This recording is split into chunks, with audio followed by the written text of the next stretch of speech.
On today's video, I just wanted to share a very quick tip with you about using different characters within the same font in Canvas Workspace desktop version. On the top example, you can see that these are the characters that you would normally see when typing in your Word. At the bottom, however, you can see some alternative versions of those characters. Now, I'll get rid of those so that I can show you how this works. First of all, you'll type your word as normal using the font of your choice. Just so you can see better on screen, I will increase the size and apply a colour fill, and then we'll get on to this cool tip.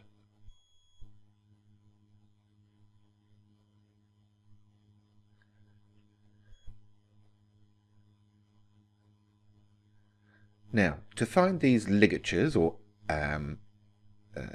extra characters, I'm going to open Character Map. This is a standard thing on a Windows PC or laptop, and I'll make sure I've got the same font selected. And I can see at the top there are all the standard characters. However, further down I am able to browse all of the extra characters that are available within that font. So I can see here there's an alternate version of the H. So I'll make sure that the box at the bottom is clear. I'll then tap Select and then Copy. I'll then come back into Canvas Workspace, activate my word, select the letter, and then paste that character into the word. And you can see how that's now changed. And because it's in the same font, it will recognize the different character. I'll see if there's any alternates for the other characters within the word as well.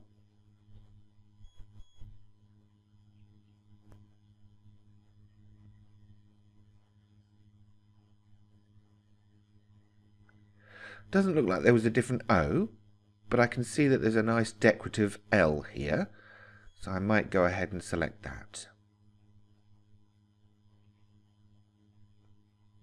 In fact, yes, I think I will. So again, make sure that box is clear, click Select, click Copy, come back over to Canvas Workspace and paste that over the letter that was there originally.